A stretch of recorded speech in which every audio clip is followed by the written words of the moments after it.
Bhima Koregaon violence or Elgar Prashad meeting case, though it is since January 2018 and all the arrests have been made in June 18 and August 18, the case is still continuing, but it should not be seen in isolation. It has been a part of a long time conspiracy of Sangh Parivar, police and Maharashtra state administration. They chose Maharashtra as one of the states where Sangh Parivar is very strong and lower judiciary and police are completely in agreement with Sangh Parivar. That's why this case is foisted in Pune, but in my opinion the conspiracy goes back to Sai Baba and even before that. Maybe from 2004-5 when lots of MOUs were signed for mining the minerals in Dandakaranya in Central Indian Forest. There were 2-3 different governments, Maharashtra government, Andhra Pradesh government at that time and Chhattisgarh government. Maharashtra government, for some time it was Congress and then it was RSS, BJP and Shiv Sena. Chhattisgarh, all through it was BJP government. And BJP had more interest in this mining activity and it wanted to continue mining activity and it wanted to remove the obstacles, the quote unquote obstacles in the form of Maoist or Adivasi opposition. So to remove the Adivasi opposition or the Maoist opposition, first they wanted to clear urban areas of support to the Maoist cause or Adivasi cause. And to crush the movement, they started the Operation Green Hunt, which was started in 2008-9 period. And those who are opposing Operation Green Hunt, those who are propagating against Operation Green Hunt were targeted in the beginning. That's how Sai Baba came into picture. So in my opinion, Bhima Koregaon case should be seen in the context of Sai Baba case, because I'll come to that. Sai Baba's lawyer, Surendra Gadling, himself a Dalit lawyer, for 30 years he has been a very prominent, famous lawyer in Nagpur, and he, just because he fought Sai Baba's case, he was included in Bhima Koregaon case. And preceding to Sai Baba's case is this Operation Green Hunt, opposition to Operation Green Hunt. Because the Indian ruling classes, more so Sangh Parivar forces, wanted to give away Indian minerals lying in Central Indian Forest to multinational corporations. They did not want any opposition. At that time it was Raman Singh government, BJP government, so it had more interest in that. That's why whoever opposed Operation Green Hunt, whoever propagated against Operation Green Hunt was targeted. Nandini Sundar, who was a liberal, who cannot be called a Maoist, who wrote against Maoist, was targeted, and she was, because she fought against Operation Salwa Jud. And many other people, a Gandhian who was running an ashram in Chhattisgarh, Jagdalpur, he was chased away and he had to go back to Delhi. 2 lawyers, Shalini Gera and Jaglog, they started a legal aid group in Jagdalpur, they were chased away. Bela Bhatia was chased away. So all those people, all these names, 5-6 names which I am giving now, are not at all Maoists.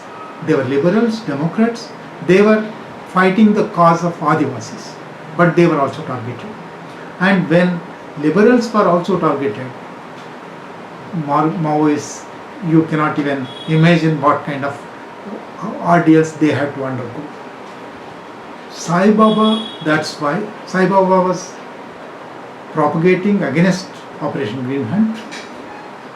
As part of his academic activity, he had to go to Europe once, and in Europe, when he attended his own professional English seminar, apart from that, he also gave presentations, delivered lectures against Operation Green Hunt in 2-3 different European cities.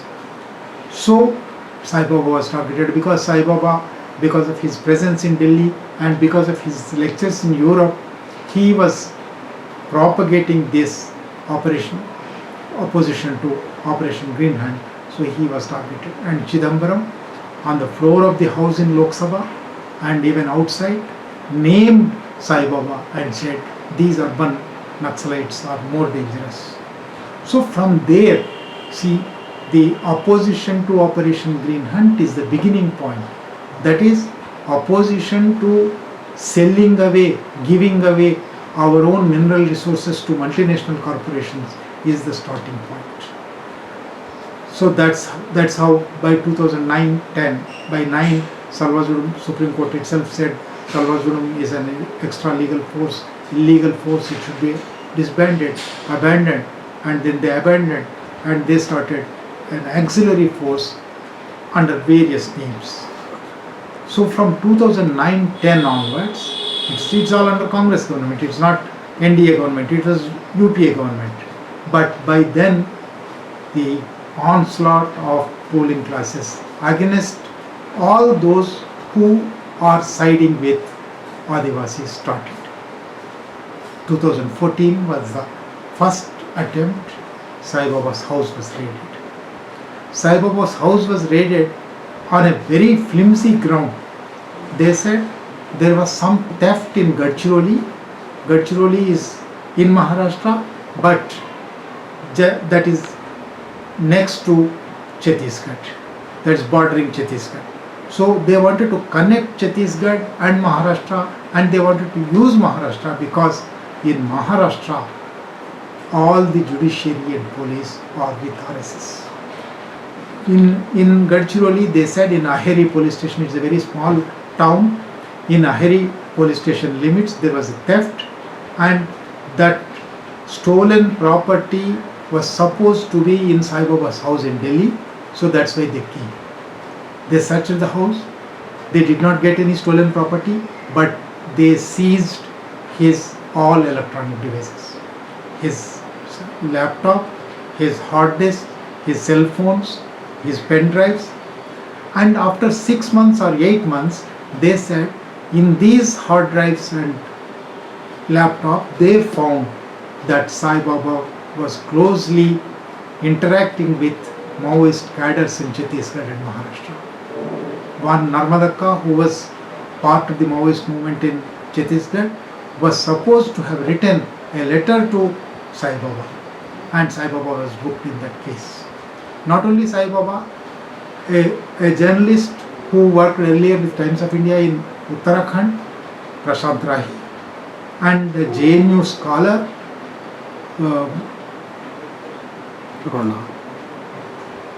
Rona Wilson. No, not Rona Wilson. Hem Mishra was also included along with Sai Baba, and 3 tribals, Mahesh Tirki and Vijay Tirki and Pandu Tirki, were taken from Gadchiroli, and all of them were put in the same case as meeting Narmadakka regularly. In this case, Sai Baba was arrested. Actually, there is no case in this. Meeting Narmadakka is not a crime actually. Even if he met, but he never met. There was no letter, there was no written evidence. It was only electronic evidence, and all that electronic evidence is cooked up and fabricated. In this case, the case went on for 2 years. After 2 years, Sai Baba was sentenced for life. Under UAPA, there is a provision that if you are charged with this kind of crimes, you can be sentenced for life. But this evidence was not at all proven. There was no conclusive proof that these shown electronic evidence belong to Sai Baba. but the judge, the Gadchiroli judge, has given life sentence, and in the judgment, it's about 900-page judgment. If you read the judgment, you will easily understand that could not have been written by a judge of that standard. It was written by National Investigation Agency or group of people who are with Ajit Doval. This judgment came after NDA came to power. By that time RSS was in power.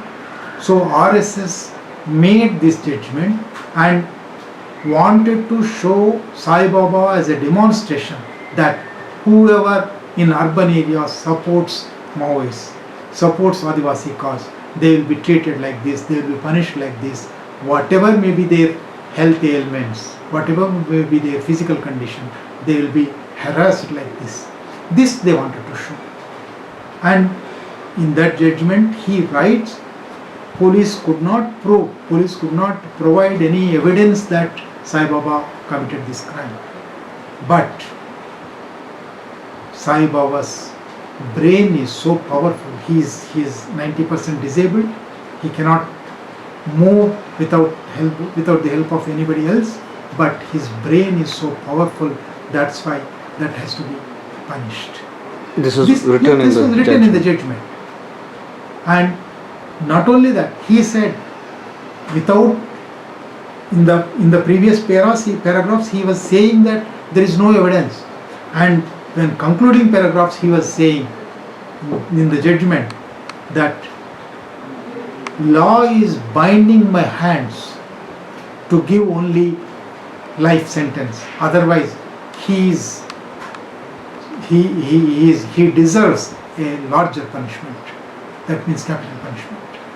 So this kind of judge was there, and later developments proved that after Judge Loya's killing, Brij Mohan Loya was killed by Amit Shah's goons.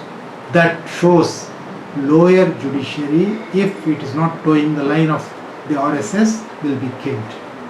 After Loya's killing, every judge has become either silent or towing the line of the police and RSS. Before Loya's killing, this Gadchiroli judge has given this judgment that shows that you can back read that Gadchiroli judge has written or has signed on a judgment written by RSS or higher echelons. So after Sai Baba's punishment, immediately Sai Baba's case was argued by Surendra Gadling. Surendra Gadling is a 30-year senior advocate in Nagpur, coming from a Dalit family. All through his life he worked for Dalit causes and Naxalite causes. He argued in many cases. He was seen as a person who gets bail to any wrongly implicated, incarcerated persons. That was his image. So, because he fought the case of Sai Baba, police had a grudge against him. Somehow he has to be implicated in a case. That they were thinking. This judgment came in 2016. From 2016 onwards, they wanted to we incarcerated, imprisoned Sai Baba, and now we will imprison Sai Baba's advocate also, Sai Baba's defense lawyer also. They were waiting for an opportunity. This was in 2016, late 2016.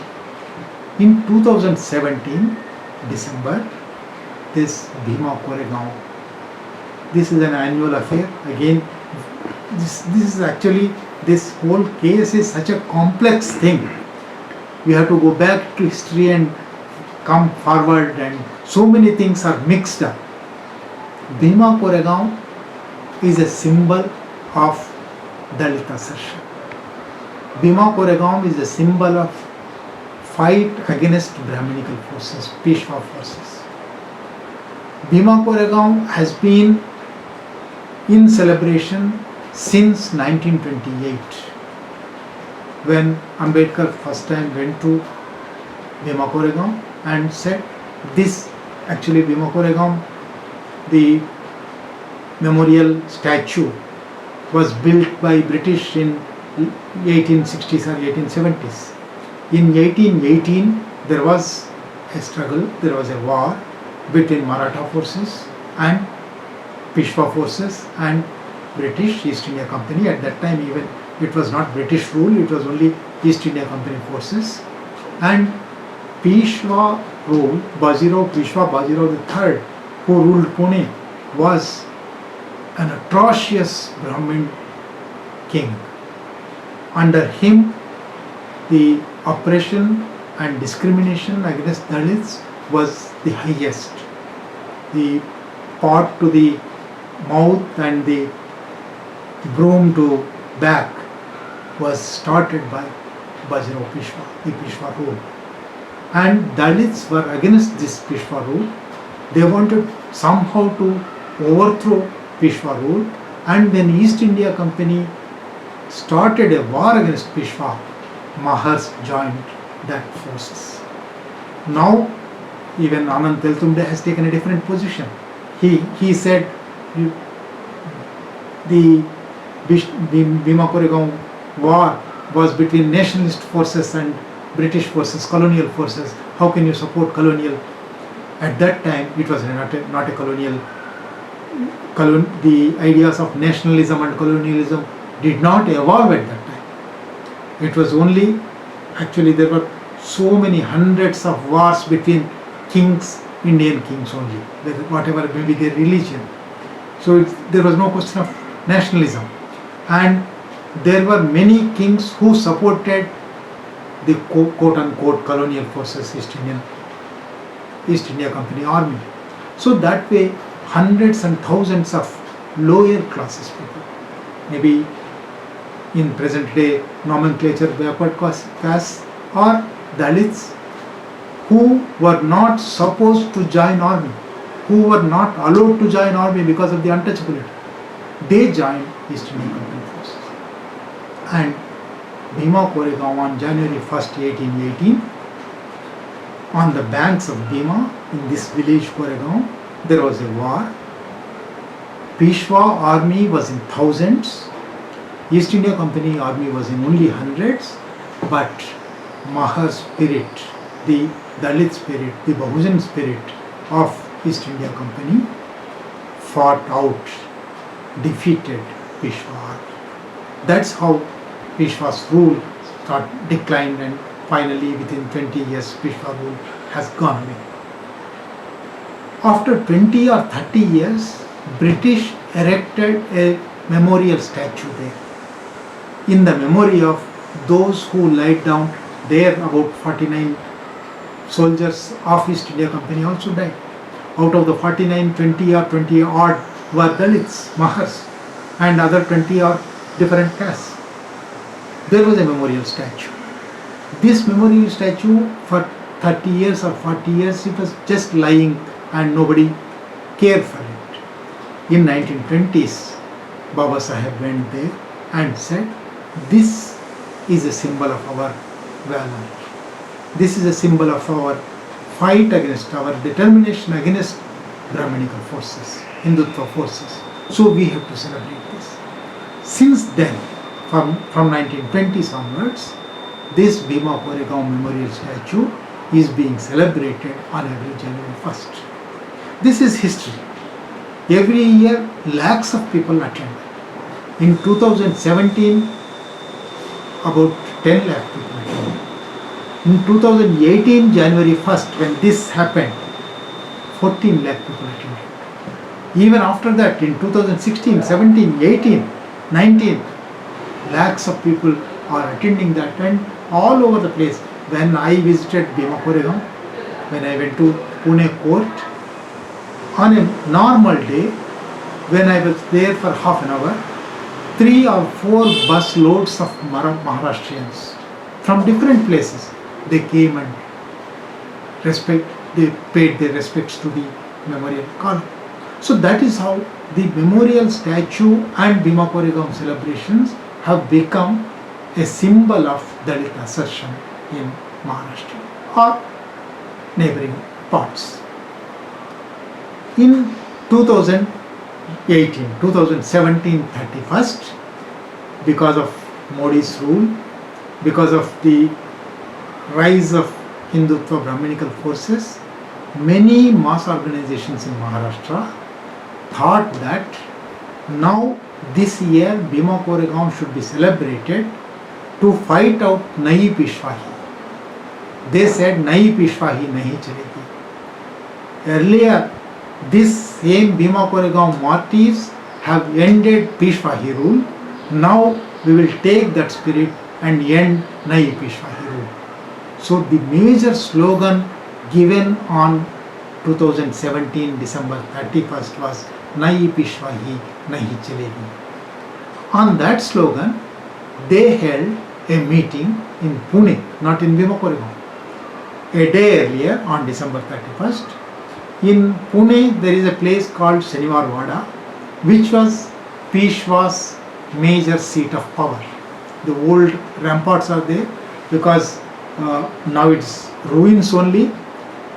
Earlier in 17th century it used to be a wooden citadel. That wooden citadel was collapsed in a fire accident. Now it is only ruins.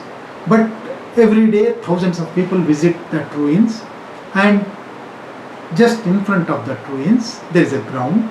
In that ground, another organization was holding a meeting on the next day, January 1st. These people used that, already they made decorations, they erected a stage and all that.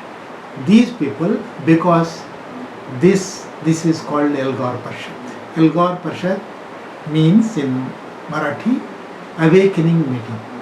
To awaken people to fight against Nahi Pishwahi.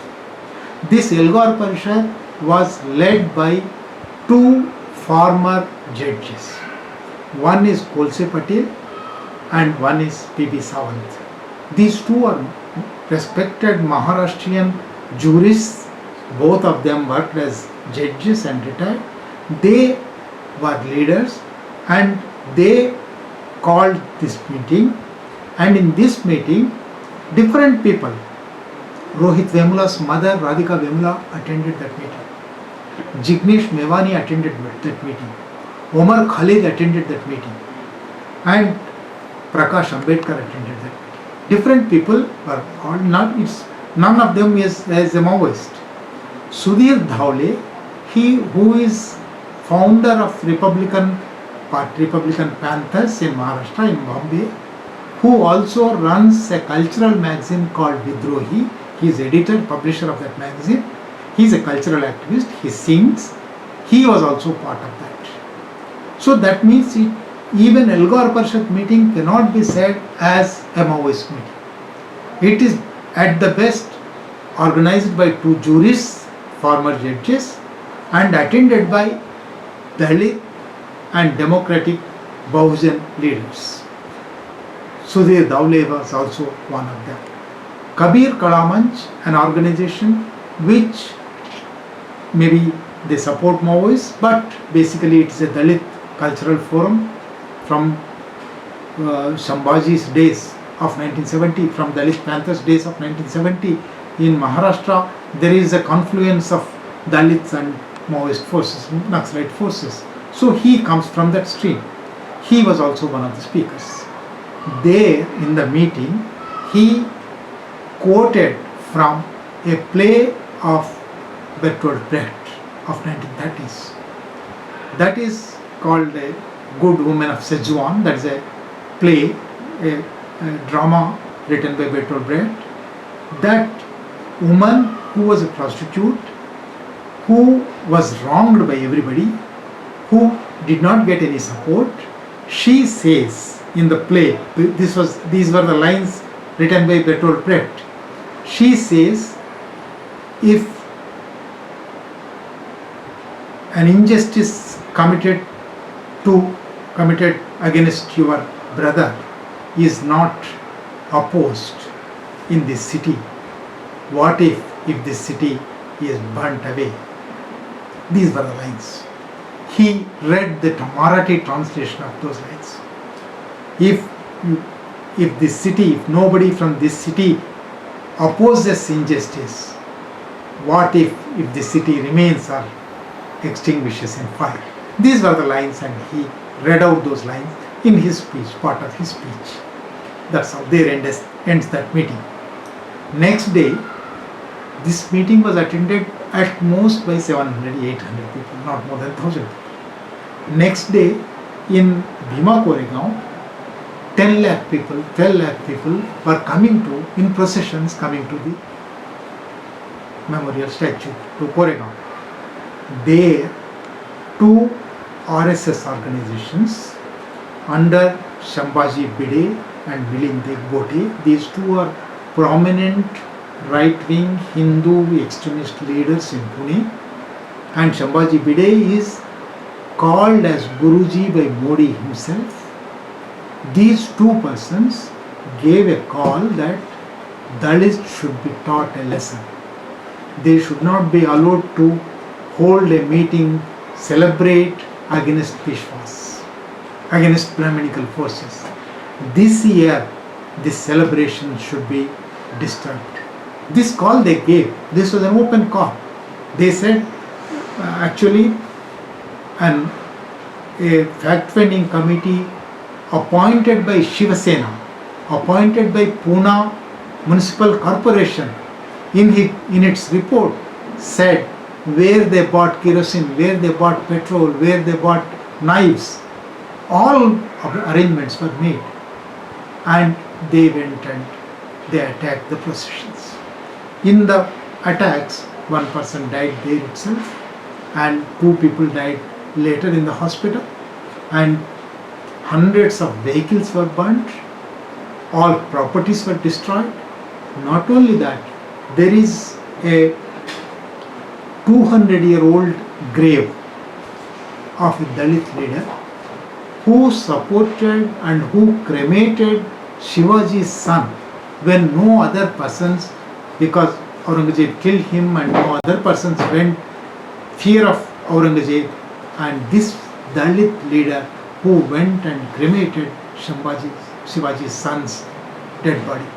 Because of that, this Dalit was given a lot of respect. There was a grave, and these Shambhaji Bides and this RSS forces destroyed that grave also. This created a lot of havoc. Next day, January 2nd, January 3rd, there was a lot of rioting in Bombay and many other places. Dalits rose in opposition. They criticized Shambhaji Bide and RSS forces for this violence. Bhima Koregaon violence did happen, but who did that? Who was responsible for that violence? It was RSS forces. That's why on January 2nd itself, a local person, a person from Koregaon, gave a complaint to police against these RSS forces, showing all this evidence: killings, attempt to murder, attempt to kill, burning of vehicles, destroying of property, and destruction of this respected grave. This FIR was given by a person from Koregaon. Police did not take any action. This complaint was given on January 2nd.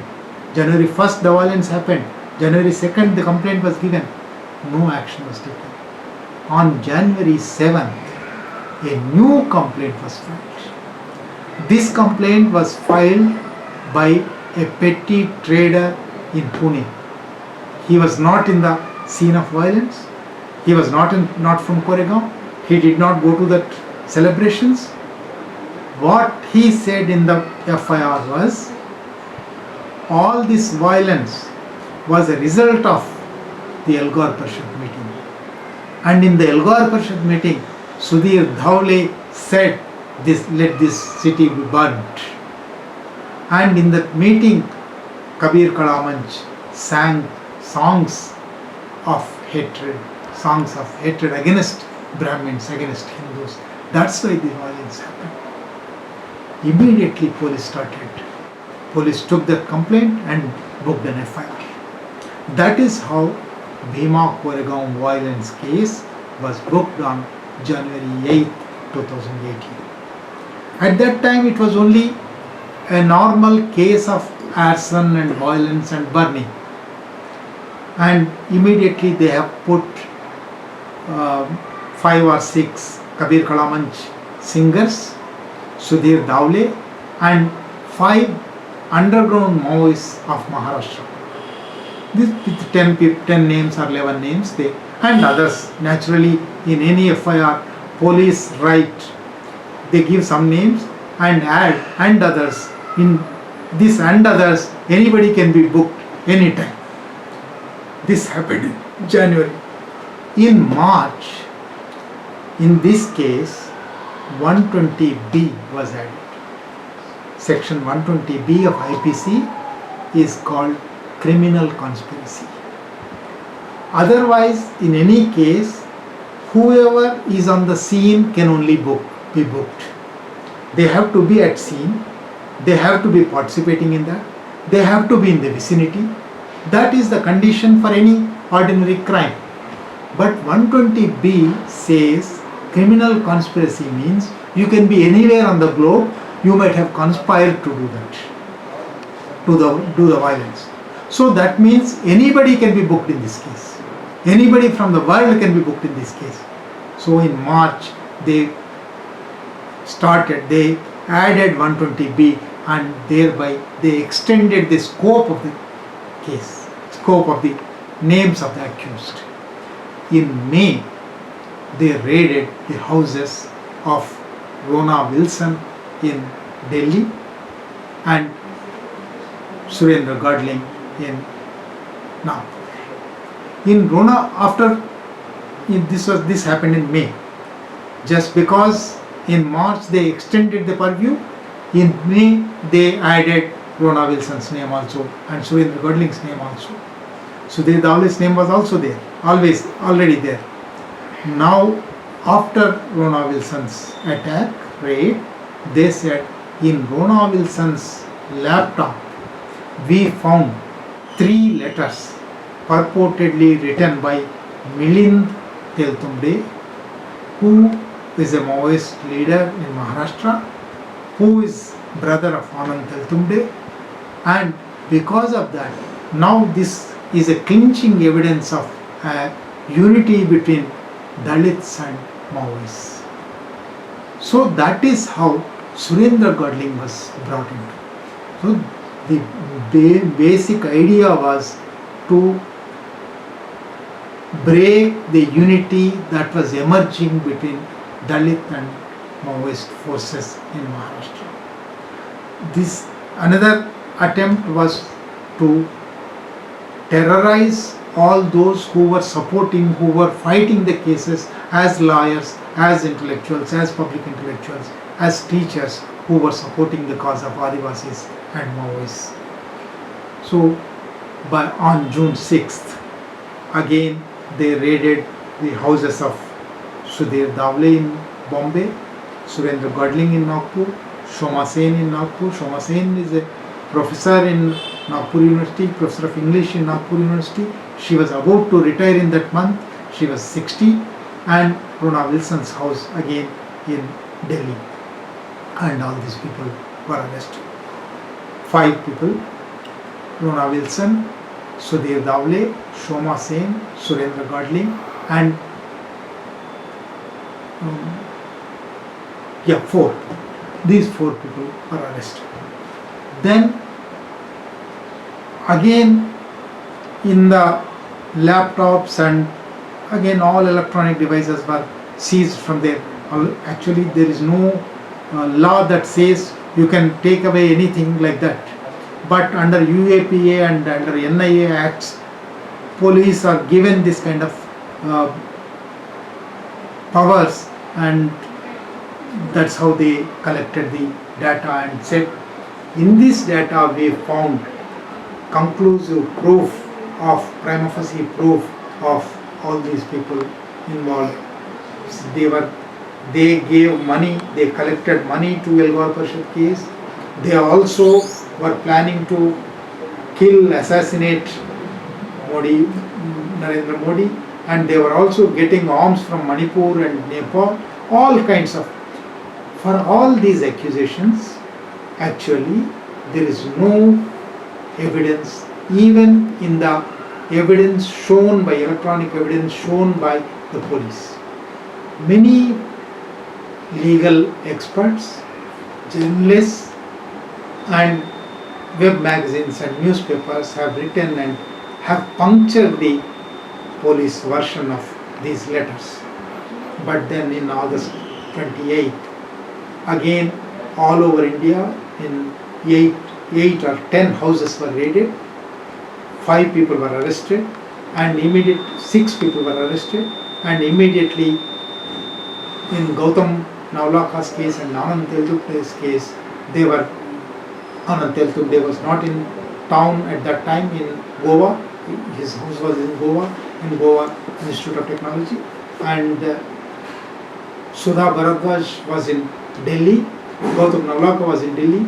Both of them were arrested and both of them moved immediately Delhi High Court and Punjab and Haryana High Court. Both the High Courts stalled their arrest. And Arun Ferreira and Vernon Gonzalez houses were also raided and they were arrested in Bombay. Baravar Rao was arrested in Hyderabad. Immediately on all these arrests, in 6 arrests, Romila Thapar, Prabhat Patnaik, Maya Daruwala and many others, they went to Supreme Court, they challenged these arrests, and immediately Supreme Court said they cannot be arrested. Immediately their evidence can be collected, investigation can go on, but they cannot be arrested. So they were immediately sent back from Pune. So Supreme Court asked the police to keep all these 6 accused in house arrest, under house arrest, and should not be jailed immediately. That's how they got some reprieve. And Sudha Bharadwaj and Arun Ferreira and Vernon Gonzalez were arrested in October after trying for reliefs in different courts. So that was the order mandate given by Supreme Court to get reliefs from lower courts. They could not get any relief, and by October they were arrested, and Baravar Rao was arrested on November 16. So if you see till now, the actual perpetrators of the violence, Bhima Koregaon violence, Shambhaji Bhide and Milind Dekpote, no case was booked against them. They were not even arrested. They were not charged. In fact, Milind Dekpote was arrested but was immediately released on bail. Shambhaji Bhide was not arrested even today. And the case was not booked against the first complaint. Whereas in second complaint, police took so many proactive steps. Immediately they booked a case, they booked an FIR, they changed it to 120B, they changed it to UAPA, they immediately raided houses across the country in Delhi, Bombay, Nagpur and Ranchi, Hyderabad, and they arrested 9 people. After all these arrests, under normal law, actually in Indian jurisprudence, the principle of natural justice is that bail is rule and jail is exception.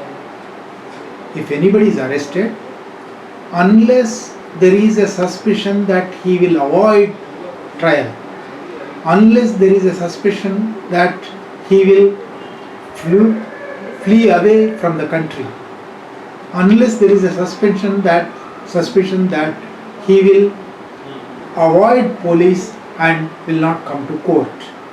In all the other circumstances, except these 3 circumstances, fleeing away from the country, not attending the court, avoiding police, except these 3 instances, in all other instances, bail should be granted. This is Indian jurisprudence. And in under normal law, in Indian Penal Code or Criminal Procedure Code, if a person is arrested and charges are not made, charge sheet is not filed before 90 days, he can be given bail automatically. That is called default bail. And that is extended to 180 days, that is 6 months under UAPA.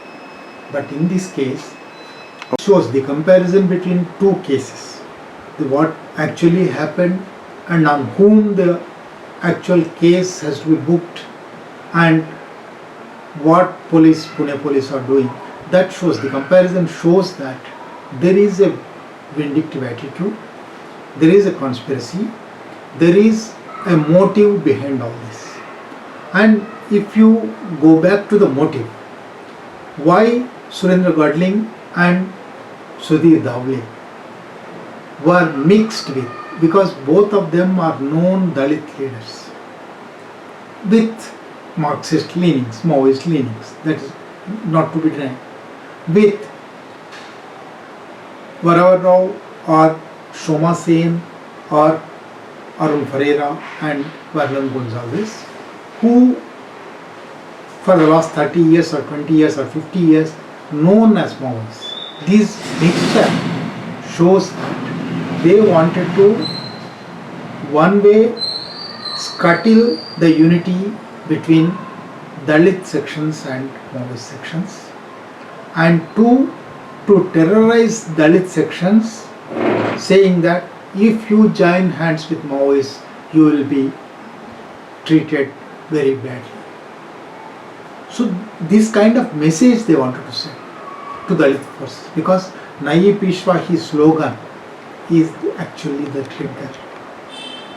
They, Modi and Shah and RSS, very well know that they are the Nayi Peshwa. They thought that if this slogan catches fire, there would be a rebellion against them and they will be finished. So that's why they wanted to scuttle in the beginning itself, and that's how this case started. And recently, last week, a news report from Pune in News Laundry has come, how RSS is helping this case. That clearly shows, for the last 1 year or 1.5 years, we have been alleging, we have been saying that RSS is behind this case. But last week's News Laundry report proved our contention, in that in September 2018, Supreme Court asked for English translation of Marathi charge sheet in this case. Supreme Court gave 5 days or 7 days to the Pune police. And in that 7 days, Pune police, the investigation officer called Shivaji Pawar in this case, they came back to Pune, and in Pune, 3 different RSS run colleges, Deccan Education Society and Ferguson College, 3 colleges are there, they are named in the report. These trust chairman of this group, this educational group, one Kunte, he is an RSS person, he called a meeting of all the faculty members of 3 colleges, and in that meeting they played first a patriotic song, and then the Kunte spoke that now we got a chance to catch these urban Maoists, urban Naxalites who are enemies of ours, enemies of nation. We can kill them with this case. So it is time for you to join this sacred duty. And then Shivaji Pawar also spoke in that meeting. An investigation officer, an IPS officer, a government executive, he went to that RSS meeting and he spoke, and he also asked the lecturers and faculty members to translate this charge sheet. And in that he said, they finally gave a certificate also. This is a major breakthrough operation against Maoists, against enemies of the nation, so you have to help us. Some lecturers protested, but they were 2 days all the classes in 3 colleges were suspended. They were made to sit and translate this charge sheet. Finally they gave it to Supreme Court. That means RSS is handling the case. Police with close support from RSS are handling the case. Because of that, and after Loya's murder, Loya judiciary is very scary and they are not able to take any decisions. In this case, as I was telling, bail should have been granted immediately, because none of them, these 9 persons, none of them are going to evade court trial, because out of the 9, 3 are lawyers themselves. Sudha Bharadwaj is a lawyer, Arun Ferreira is a lawyer, and Surendra Gadling is a lawyer. And out of 9, about 5 or 6 were earlier in cases. Varavaro was in cases, 25 cases since 1973. All the 25 cases he was acquitted. He was attending courts regularly. So there is no chance of they being suspected as not attending the trials, not cooperating with the police investigation. So they should be granted, they should have been granted bail immediately, but that default bail was not given. Then a second type of bail is there. It's called bail on merit.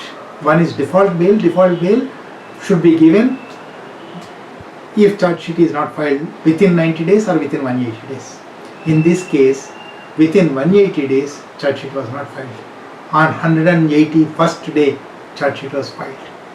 And that was also called not a complete charge sheet. It has to be, under law, full charge sheet has to be filed.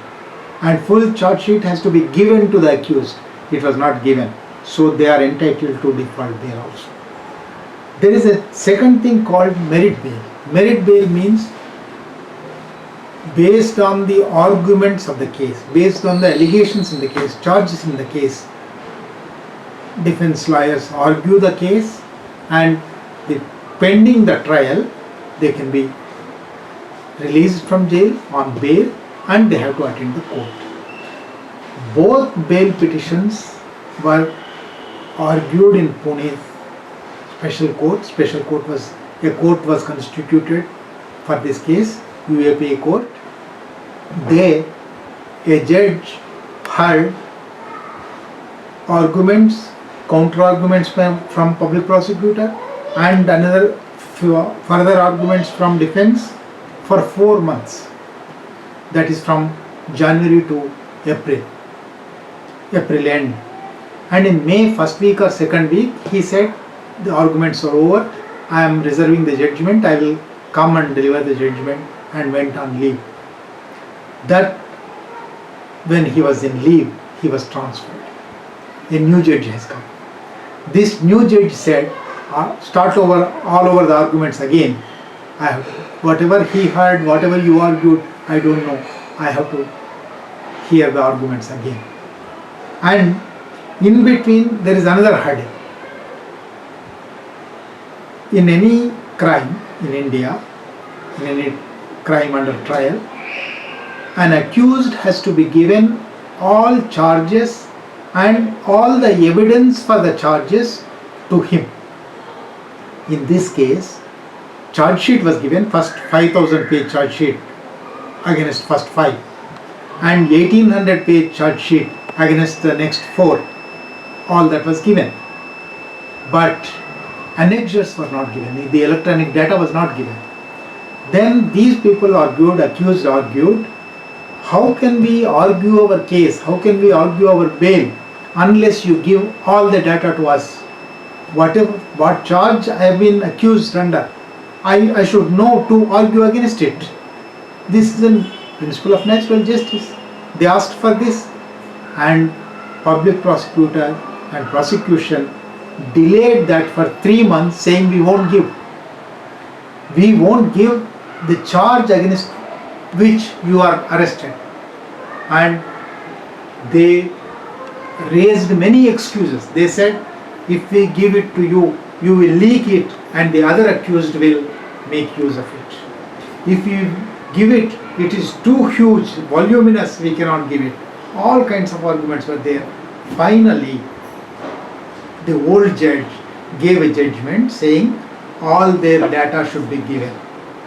That is 23 TB data, 23 terabytes data.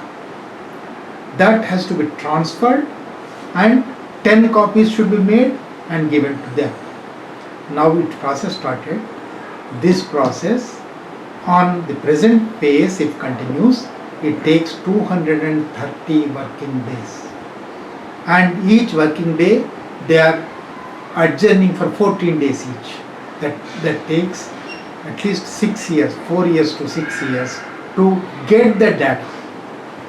This judge says, after you get the data, then you argue, then only I will hear the bail arguments. That means bail arguments will also be heard only after 6 years. That way, delaying tactics are going on. Now we have moved Bombay High Court against this, said, defense lawyer said, pending the data transfer, or we don't even want data, let the bail hearings be done. Actually it is our right, but now we are forced to say that we don't want data, first hear our bail case. The present condition is that default bail is rejected. Default bail for 3 people is in Bombay High Court, 6 people is in Sessions Court, that is rejected in Sessions, and it will have to go to Bombay High Court. Of 3 people in Bombay High Court, that is reserved, judgment is reserved, and second merits bail, its hearing is not yet started. We have gone to Bombay High Court asking it to expedite the case. So even for bail, the actual trial, we don't know when it will start and when it will end, because in Varavarav's case, he faced a case which was put in 1974 and judgment came in 1988, 14 years. And he faced another case.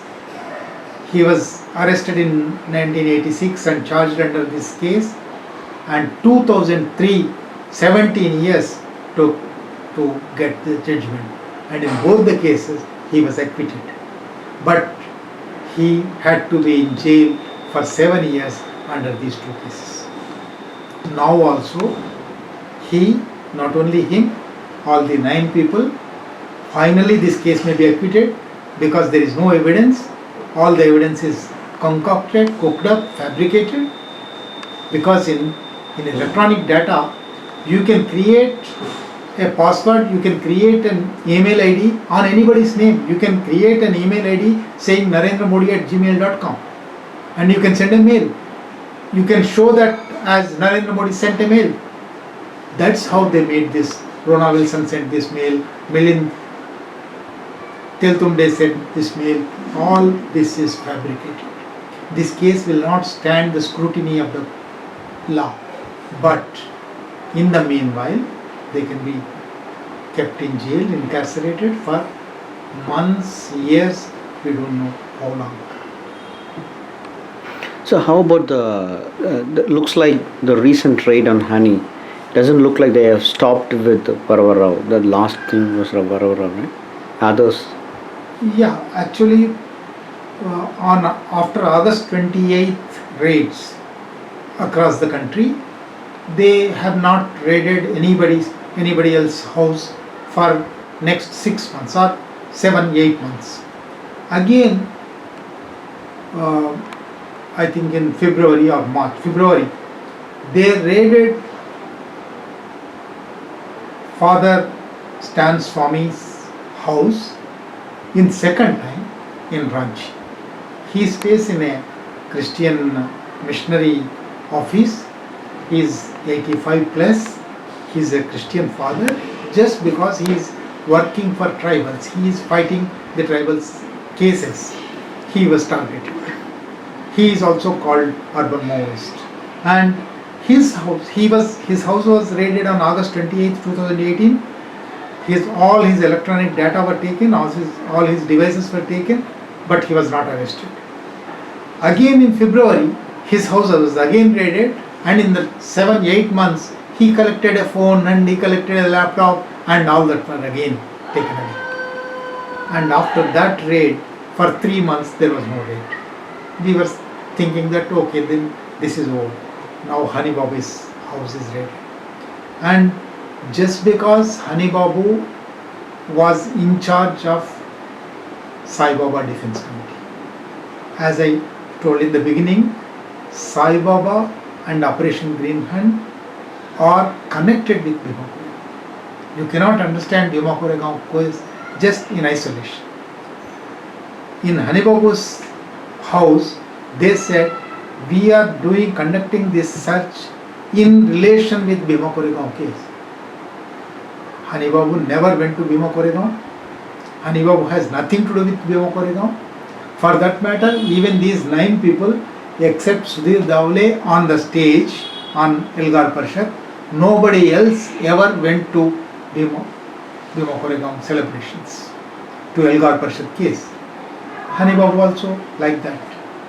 But Hani Babu's electronic data devices were taken away, and we don't know what they will say now. In these electronic devices, we found some other name. Actually, in Rona Wilson's and Surendra Godling's devices, they gave at least 20 names of internationally renowned people who are in Oxford, Cambridge, various European universities, just because they wrote mails or they asked some information or they got some information from these people. So that means electronic devices are being targeted and seized to extend the net, widen the network, and to pull to terrorize all these people. So, you mean that the raids will continue? I think raids will continue because, see, after Kashmir, there is a lot of protest, and most of the intelligentsia are protesting Kashmir, the brutal things that are happening in Kashmir. So they wanted to silence these voices. And not only Kashmir thing, Modi on record himself said this is only a trailer and the full film will come. That means full film will come maybe in future. So, you were talking about the Operation Green Hunt and the successful campaign which was led by Sai Baba. That's fine, but why? And also Rona Wilson was arrested, and he was a defense committee. Not defense. He was one political prisoner.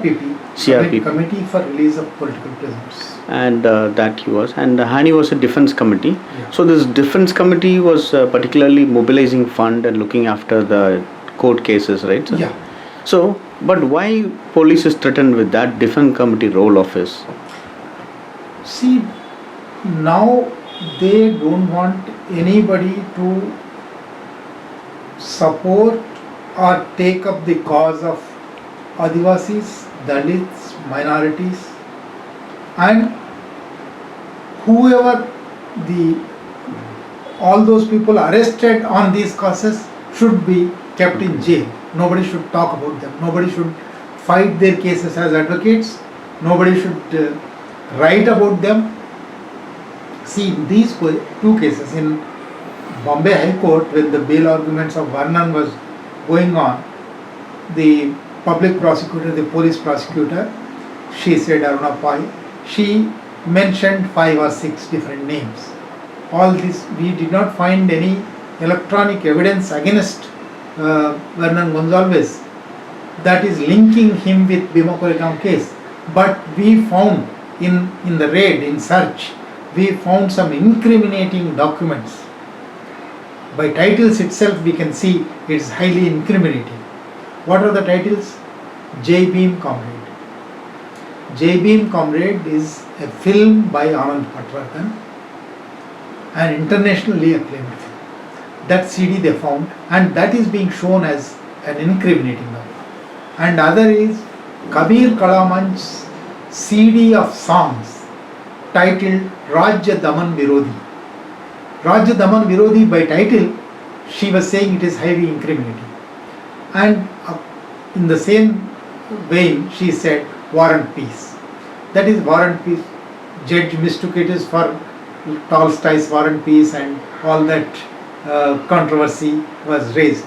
But it was actually War and Peace in Jangal Mahal. It's another collection of articles, essays by Biswajit Roy, edited by Biswajit Roy. In that list, she also mentioned Understanding Movies. That is my book. That's collection of my articles written over 30 years from 1984 to 2012. This book came out in 2013. The book is never banned. Unless it is banned, you cannot confiscate that.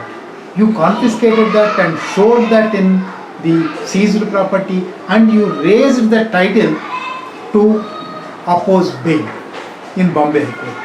Not only that, this happened on August 28th. 10 days later, on September 8th, Hani Babu's house was raided, and there the police picked up 2 books. One is Varna to Jati, Political Economy of Caste in India. This is a book of an MPhil dissertation in Sociology Department of Jawaharlal Nehru University, done by Yelavarthi Naveen Babu, who later joined Maoist movement and who was killed in an encounter. That's a different matter. But this was a JNU MPhil dissertation done under Yogendra Singh, Professor Yogendra Singh. That was shown as an incriminating document and confiscated. And there in Hani Babu's house, second book was my book again, Understanding Movies. That means they are trying to frame people.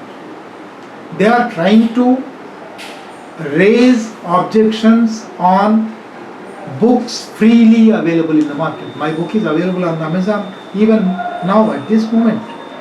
How can you say it is an incriminating document? How can you confiscate? No law gives you that right, that authority. Unless you ban a book, procuring a banned book is a crime. You can seize that, you can confiscate that. But this book is not banned. JB Comrade is not banned. But they are doing this. This is to only widen the net. How was the response of the media in this issue?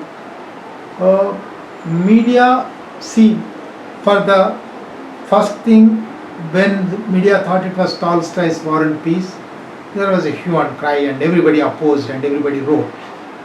Next day, one day, lots of articles have come. And in social media also there was a huge cry. And next day, the judge said, I know Tolstoy's War and Peace. I did not mention that. It was a different War and Peace. But nobody ever said after that, okay, if it is a different War and Peace, why a book, keeping a book is a crime? Even the other War and Peace is also not banned. That's a book that is available freely in the market. And immediately this hue and cry has Stopped. subsided. So even our middle classes, even our intelligentsia are not very well informed. That's why if somebody says, oh, Understanding Maoist, why not? Understanding Maoist can be a title. By title itself, you don't know what is there inside.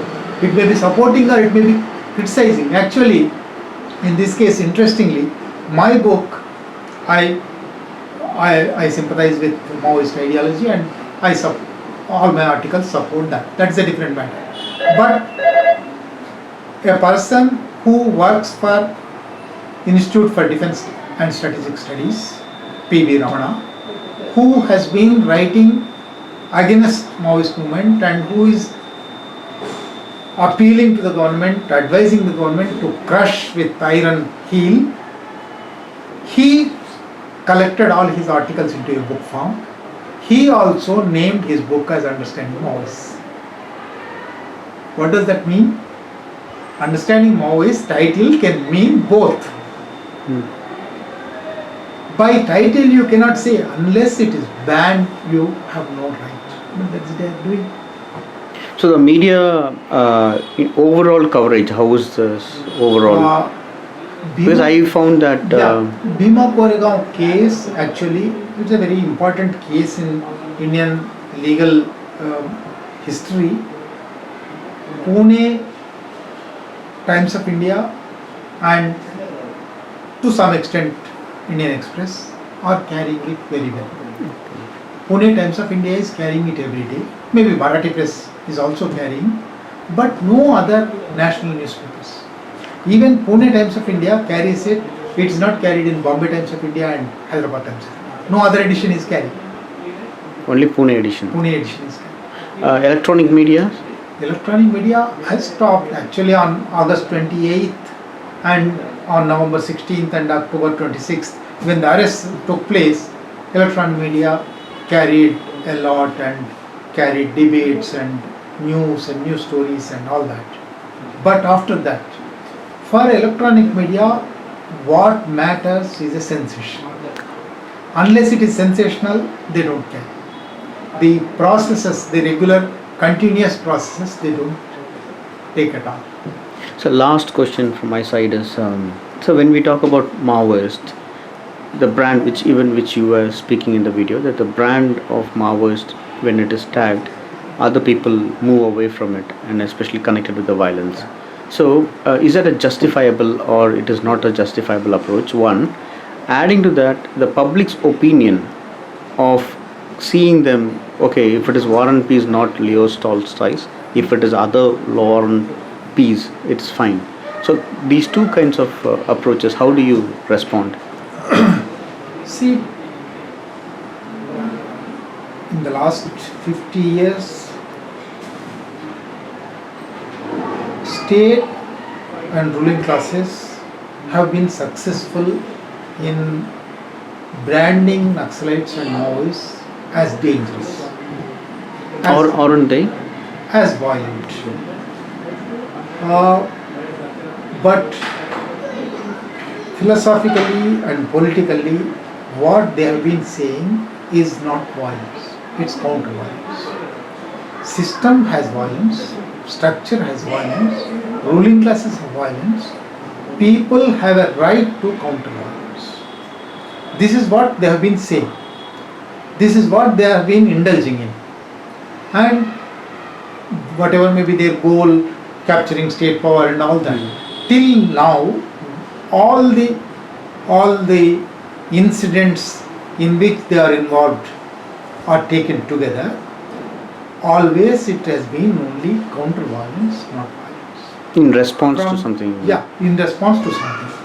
I can tell from my own experience of, I have written a history of movement in Andhra Pradesh. Here, if an encounter takes place, then they burnt a bus, they burnt a bank, they burnt a post office. Encounter which is illegal, you mean? Yeah. So the first thing was an extrajudicial murder. State has no right to take away the life of a person. State has done that. And when these people have no voice, no channel to even bring out this news, media is not supportive. Their news was not coming out in press. Unless they burn a bus, burning the bus becomes a news, and as a last line they say this bus was burned, they left a pamphlet there saying that this bus was burned as a reaction to, as a revenge to an encounter. This is sad state of affairs in the way the democracy is being run in this country. State is undemocratic, state is cruel, and if you just put your hand to stop it, this is seen as violence and not that is seen as violence. So that way I think the question of violence, non-violence, maybe because of our Gandhian legacy, the whole middle classes and Indian society is not seeing violence and non-violence and violence and counter-violence in proper perspective. Violence is there in Manusmriti. Violence is there in caste system. Violence is there in class system. Violence is there in everyday exploitation and oppression. At best, what people can do is to prevent that violence, to protest that violence, if they are powerful, to defy that violence, if they are more powerful, to indulge in counter-violence. That is the last stage. So counter-violence has been brought into center stage. The violence is brushed away. The violence is not seen at all. So this way, see, even in Indian ethos, the person who in a war on the arena stood up and said, you kill whomever, even if he is your brother, even if he is your uncle, nothing will harm you, all will come to me. Killing is justified. That he is seen as God. Violence is given that kind of a aura in this country, whereas counter-violence is not even recognized. Indian ruling classes and police used this ethos and painted a bad picture, a black picture of Naxalites from the beginning, from 69 onwards. There are excesses, I am not denying that. There are excesses from this side. But the major plank, if you see, the excesses are exceptions. What is the rule is that they wanted to oppose violence with counter-violence. But that is painted as violence. And middle classes, submissive middle classes, submissive media that bought this idea, and branding Maoists has made people shy away from it. People go away from it. That's true, and even Maoists have to rethink how to get away from this image, get away from this branding. That I have written many times, and that's not a new thing. So one thing is, can't there be a protest without arms in the places where they protest, like dharnas or fasting? So people generally imagine like that. Seeing the contemporary history,